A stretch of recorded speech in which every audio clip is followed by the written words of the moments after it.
Hello, welcome back to another episode in a Spiritual Ascension, my own 5-year journey. I'm telling my entire story from start to finish of my ascension journey. Anyway, I think I'm still, because as you probably see, I'm still wearing the same thing from the last video. Um, the last two videos have kind of just shocked me as far as emotions coming out, and then also that raising, if you anyone has saw that hand come up in the middle, that's never happened. That's just the weirdest thing, but there was a message there for you if you did see that episode. Answer for me too. um so where we left off was I my last day of work, I had dropped off my computer at work and had gone up to kind of like say my goodbyes to Manhattan. I've been in Manhattan for oh, 20 years, and just Manhattan had become like a big part of who I became, in at the end of my life, that life. As I always say, you're having two lives within one lifetime. So I knew this life was, as I knew it was ending. And Manhattan had been such a big part of it, having worked on Wall Street for almost 20 years. And then there was this kind of um, saying goodbye period. And I always said, like, would I ever go back to New York City again? And I don't think so, unless there is some definite reason that I have to go back there. I would never choose to go back to Manhattan again. I feel like there's too much else out here for me to see, and I've spent enough time there, so there's really no reason for me to ever go back. I took the After I had ran into my old friend on the street, took the train back to Queens.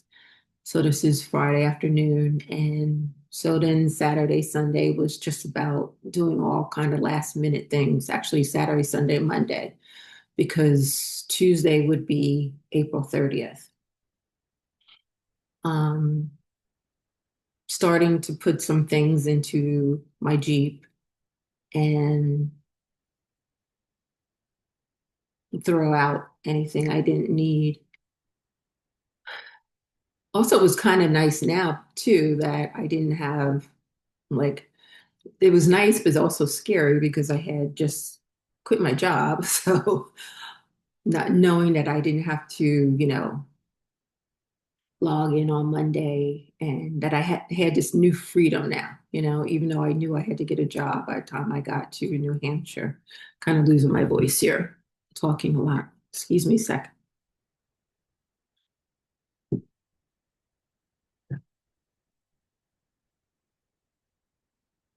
Um, I had everything pretty much set by Monday evening. I was waiting for, um, hoping that the title to my car would come in by the day I left. And the mail would come in at around 2 o'clock in the afternoon.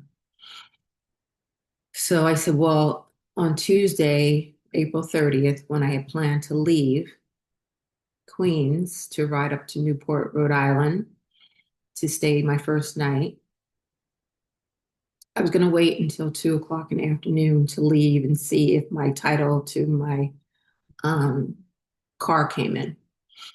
And that morning, it was kind of just putting everything in the car, cleaning the room up. I got a little sweaty from doing all that, so I took a quick shower, changed, And then, 1:30, 2 o'clock came around and nothing, when I got the mail, it wasn't in there. And I'm like, oh my God, what am I going to do? So I said, there's nothing I can do at this point. I had text the landlord saying I was getting ready to leave. I would leave the keys in the mailbox. And I said, if you can just hold on to whatever mail comes for me, I'll figure out a way to get it from you later on. And so 2 o'clock, I got on the highway out of Queens and went up to 95, got a little lost up in the Bronx. Because it's like not having driven in so long, to kind of get my bearings now. Especially up in that area, driving in the city was a whole different animal as compared to driving outside the city. But anyway, finally got on 95 in Connecticut and drove along, 95, and then eventually broke off at some point and got to Newport, Rhode Island. I'm going to say maybe around, I think I stopped off to eat. Yeah, I stopped off to eat. And I think I stopped off, I saw some stores and I had time. Like, that's the thing. I didn't want to rush this. So I stopped off, I saw some stores and I went and walked around a little bit. And by the time I got to Newport, it was around and checked in maybe around 8 o'clock that night, 7, 8 o'clock. So it was just a weird feeling of like being, having taken myself, because it had been years since I had actually drove somewhere out of state, on a trip. So like I really wanted that whole feeling of having this experience, of, enjoyment of this and, spilling the oil from the spoon along the way. I believe when I was driving, the girl that I had contacted to rent a room from she was actually in Dover, New Hampshire. She called me and she says, if you want to, I would like for you to be my roommate. And I was like, oh my God, I knew it. I knew it. I had this great feeling. And I'm like, oh, yes, definitely.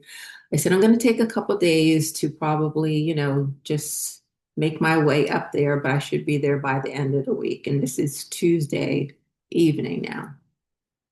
So she says, okay, no problem. Just let me know. And so I was so excited because I'm like, everything's falling into place, like this is where I'm supposed to be.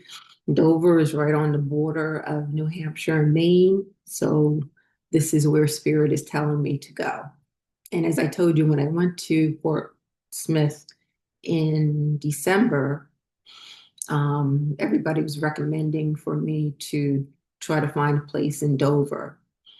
So I was like, everything is just working out so perfectly. So I stayed the night in Newport. It was now early May. It was May 1st when I got up the next day, and it was still really chilly and cold and damp in Newport.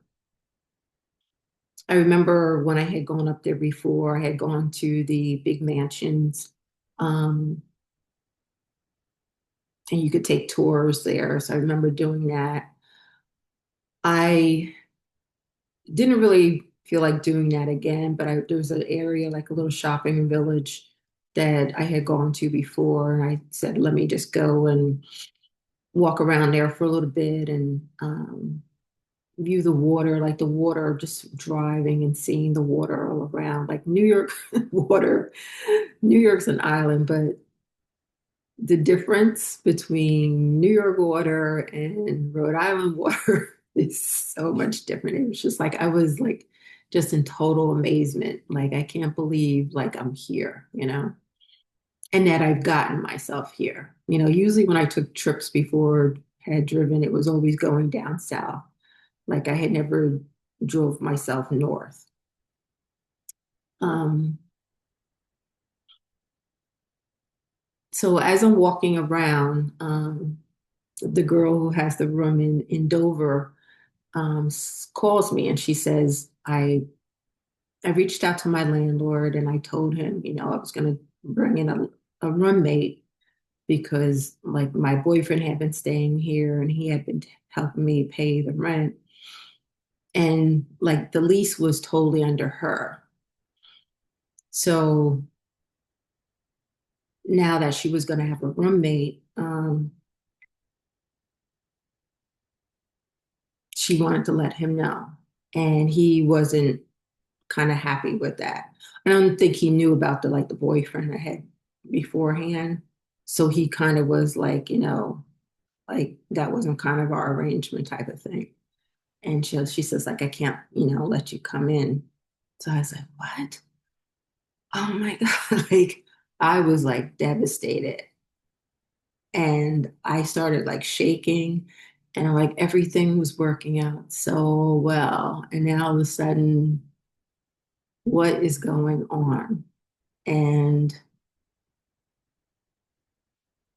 I got so nervous and so up in my head that all the plans that I had for the next couple of days of going to Cape Cod and eventually making my like just flew out the window. And all I wanted to do was just kind of get to New Hampshire and figure something out. Like I now needed to find another place to live because I had no other idea. Like that had I had been working on this for so long, and now the day I leave, it just fell through. So I'm going to leave it there. I'll let you know what happened in the next one. But thank you so much for being here. If you don't know already, I am a psychic medium and also spiritual teacher. I've studied metaphysics for many years. And if you would like a personal reading, please contact me. There's a link below to book time.